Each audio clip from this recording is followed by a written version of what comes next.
Okay. Good afternoon, everyone. I'm Darrell Pines, the proud president and Glenn Martin Professor of Aerospace Engineering of the University of Maryland. It's my pleasure to welcome you all to the campus on a very hot summer day. We are honored to have Governor Hogan on our campus here today. Even more so because we are all here in person thanks to his tremendous leadership throughout the past year, which also allows us to welcome our full community back to our campus this fall. We couldn't be even more excited to welcome back our returning students, faculty, and staff, and yes, 5,000 new Terrapin freshmen to College Park, the largest class size in our history. We are grateful for the research-based, data-driven, and difficult decisions that Governor Hogan made throughout this entire public health crisis. I also like to welcome Maryland Secretary of Higher Education, James Fielder, and Deputy Secretary for Public Health Services, Dr. Jinling Chan. We're glad to have you here as well this afternoon to share in this announcement. Over the past year, we have worked tirelessly to fight against and to protect our community from COVID-19. Here at the University of Maryland, we distributed 50,000 masks and administered over 200,000 COVID PCR tests on campus, and partnered to administer over 8,000 shots in arms of vaccines. Hundreds of volunteers helped staff our testing and vaccine clinics. Employees across campus volunteered to take on new roles as care coordinators to help our community members who were sick. I'm so proud of all of our community for prioritizing each other through these very difficult times. It has truly proven that together we are in fact Terrapin strong. And I'm thrilled to say that as of this week, nearly 70% of our UMD community is fully vaccinated. And for those who are currently reporting to campus, that's actually 80%. So it is with great pride that I say we stand ready to be your partner, Mr. Governor, to come out of this pandemic stronger than when we started. With that, it is my privilege and honor, and I'm pleased to introduce Maryland Governor Larry Hogan. Well, good afternoon. It's great to be back in College Park. President Pines, thank you for that kind introduction. It's wonderful to be here at our flagship university to announce an exciting initiative in our No Arm Left Behind vaccine campaign. For the past several months, we've deployed a team of more than 11,400 people and stood up over 3,000 points of distribution in a massive, all-hands-on-deck effort to make sure that every single Marylander who wants a COVID-19 vaccine can get access to one as quickly as possible. As a result, Maryland is already one of the most vaccinated states in the country. We have vaccinated 92.1% of all Marylanders over the age of 65, and last weekend we surpassed the incredible milestone of having vaccinated 75.2% of all Maryland adults.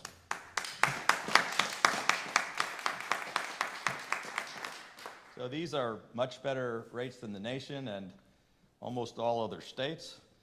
And as the number of vaccinated Marylanders continues to grow, the number of infections, hospitalizations, and deaths continues to fall. Our 7-day positivity rate is 0.73, one of the lowest in the country. And our case rate per 100,000 is 1.08, also one of the lowest in the nation. Hospitalizations are down from a high of 2,000 to 133 today. And earlier this week, we concluded a very successful $2 million vaccine lottery, which helped increase our vaccination rates and saw 41 winners from all across every region of the state, including a nurse from Frederick, a retiree from Elkton, a construction worker from Annapolis, a high school teacher from Elkridge, school custodian from Indian Head, grocery store worker from Towson, and a child care worker from Silver Spring. The initiative was such a overwhelming success that we're now turning our efforts toward getting more of our young people vaccinated against COVID-19. And so today, we're here in College Park to announce an exciting partnership between the Maryland Department of Health and the Maryland Department of Higher Education Commission to provide $1 million in college scholarships for Marylanders aged 12 to 17 who get vaccinated. Beginning next Monday, July 12th, utilizing the same random number generator that was used for our successful Vax Cash promotion through the Maryland Lottery, the Maryland Department of Health and the Maryland Higher Education Commission will select and award a $50,000 scholarship or the equivalent of full tuition and fees at public in-state institutions of higher learning to anyone between the ages of 12 and 17 who is vaccinated in Maryland. We'll award 2 scholarships every week for 8 weeks through Labor Day, when we will then, on the last day, pick 4 winners.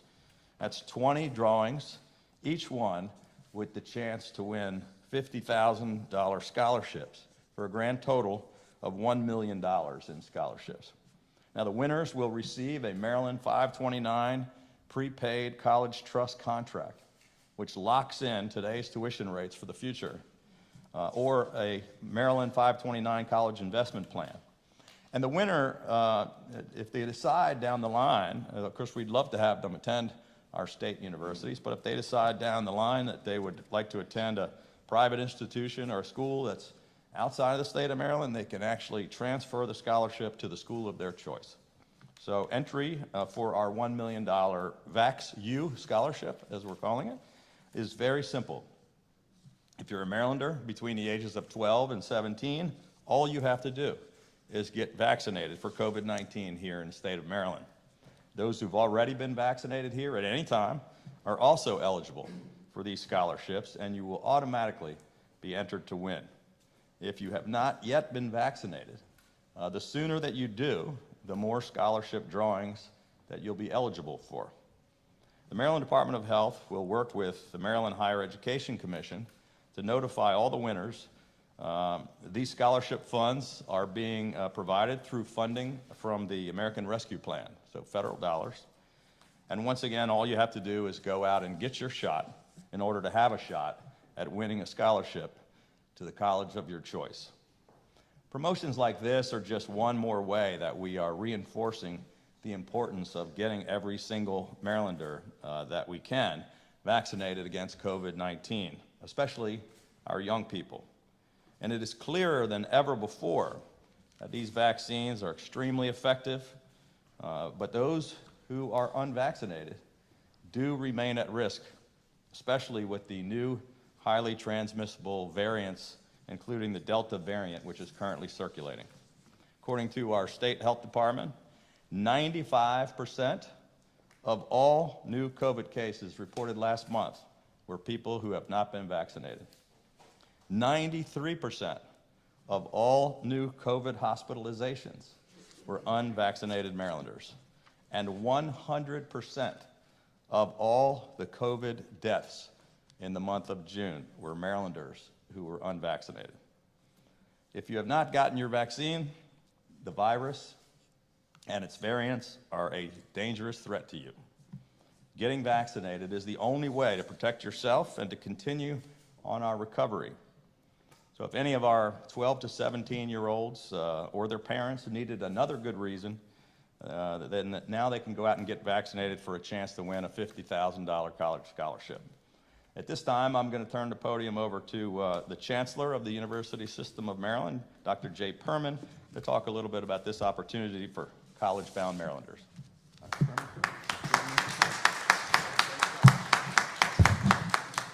Thank you, Governor. I am really so happy to be here today. I hope the scholarships Governor Hogan just announced persuade more young people to get vaccinated against COVID, persuade more parents to take their children in for the shot, I cannot imagine a better incentive than a covered college education. And yeah, I'd be derelict in my duties as chancellor if I didn't say that I hope the scholarships lead more Maryland students to discover one of the university system's 12 institutions, where we have something for every learner. Every student can find a home, a community within our public university system. And I promise you those dollars will go far with us. But I'm not only the chancellor. As some of you know, I'm also a practicing pediatrician. And so I have another reason to applaud the governor's program. As you just heard the governor say, we hit a huge milestone ahead of the July 4th holiday. 3/4 of Maryland adults with at least one dose of a COVID vaccine. That's terrific news. And I'm grateful to be in a state that has made a vaccination a public health priority. But we cannot let up. We know that vaccination is lagging among certain populations, young adults, teenagers. And we also know that young people do get sick with this virus. And as you heard the governor say, we're particularly concerned about the threat of the Delta variant. So, as someone who's cared for children my entire career, I'm fully on board with everything that protects our young people. And if these scholarships get vaccines into the arms of more adolescents, more teenagers, count me in. For me, as a physician and an educator, it couldn't be a better perfect marriage. We're pairing the health of our young people with their chance at no cost or low-cost college education. I thank the governor and his cabinet for this generous program.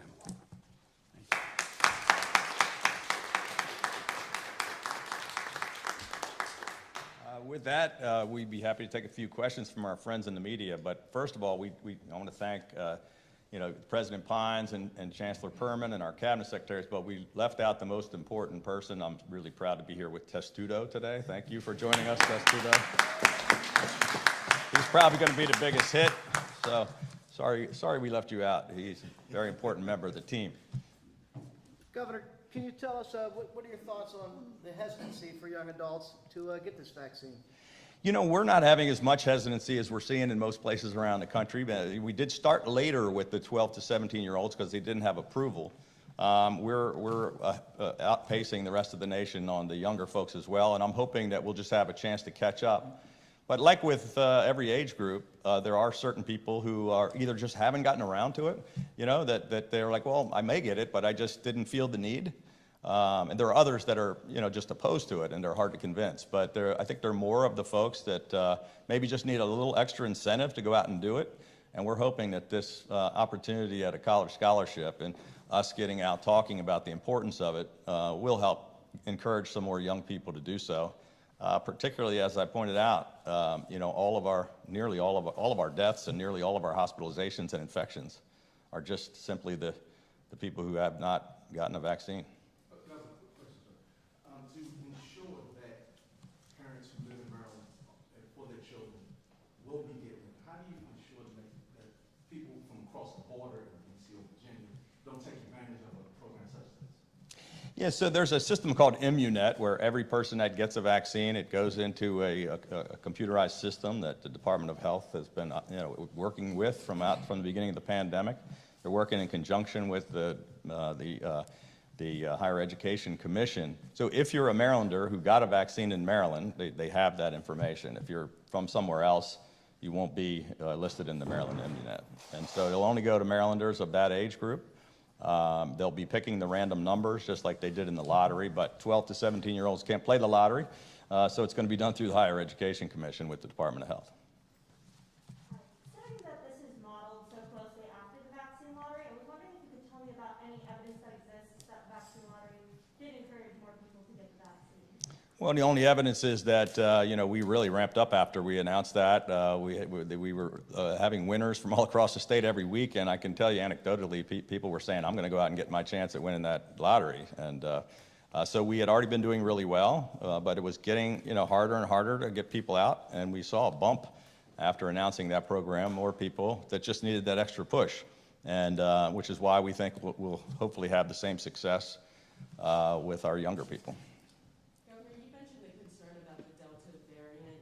Could you talk a little bit about the deaths that are occurring and the cases and the hospitalizations, whether they are the strain of the Delta variant or not? Yeah, maybe Dr. Chan can address that one, but we're concerned that many of the cases are from the Delta variant, which is much more virulent and spreading faster among unvaccinated people. We have only detected 64 cases of the Delta variant here in Maryland as a whole. Only a handful of them have been hospitalized. Of the individuals who have been hospitalized post-vaccination, they have been primarily the Alpha variant, or what was known previously as the UK variant. We are keeping a very close eye, of course, on this new Delta variant. I think the CDC director just discussed that last week, that nationally it has grown to close to 50% of the sequence cases. We are not at that level here in Maryland. I think most of the cases are being seen out west, where, as has been noted, there is a lower rate of vaccination than here in Maryland. So that's why we continue to emphasize that vaccination is our most important tool to protect people against this variant and others. Though everything's been down, we've seen the bottom of hospitalizations. It's a small number, so statistically, percentage-wise, it's a large uptick. But the numbers have come up in hospitalization, positivity in recent days. Is that the Delta? And again, are they all, I assume, still the unvaccinated? So to reiterate what the governor has said, the majority of the people who are going into the hospitals now that we've seen recently are those who are unvaccinated. I can't comment on the sequences that may be, for hospitalizations that just happened, because it does take still a little bit of time for those sequences to be completed. But we are making every effort and are partnering with Hopkins and the University of Maryland in Baltimore with Dr. Perman's support to sequence every single person who's been hospitalized in those settings. Governor, regarding the unemployment, supplemental unemployment benefits, any budge from you yet ahead of this hearing? Well, we're anxious to have the hearing, and there hadn't been a hearing on the merits of the case yet. We understand they're going to do that Friday and Monday, and we look forward to seeing the results. This is, something that most states in the country have already done. It's something that President Biden has said we have the authority to do, and we have a letter from the U.S. Department of Labor saying so. It's just critically important for us. It's our number one problem right now. We have a terrific economic recovery with 13 months of job growth. Our big problem is no longer, there was a time where people really needed these benefits, and we paid out $13 billion in unemployment benefits. But right now, the biggest problem we have is worker shortage and people not returning to work, and that's crippling businesses all across the state. But what are your thoughts about the judge's comments that potentially you can't turn away this federal aid? The judge never heard the case and didn't rule on the case. He just gave a TRO in order to get the hearing that's just going to be scheduled on Friday. So he doesn't know anything about the case yet. I have a question regarding pandemic economic recovery. In New York, Governor Cuomo declared a state of emergency related to gun violence, basically on the basis that there can't be full economic recovery with an increase of violent crime.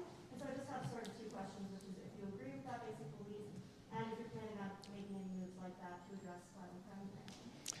We've got two big problems. One is the health crisis and the economic crisis, and then there's also a violent crime crisis. But I didn't hear Governor Cuomo's comments and don't know about the direct correlation. But certainly we've seen an uptick in violent crime in Baltimore City. Last question. So back on unemployment, what do you say that some of your critics are saying you're spending state money to stop Marylanders who are receiving federal money? Well, you know, it's, as I said, we were getting people begging us all across the state to do what most other states in the country have done because of the economic hardship it was causing. We were losing small businesses, and people are not able to operate after 16 months of struggle. The economy's booming, people are going back, and they can't get people to come to work. So, you know, we think it's going to help the economy, not hurt. Thank you. Great.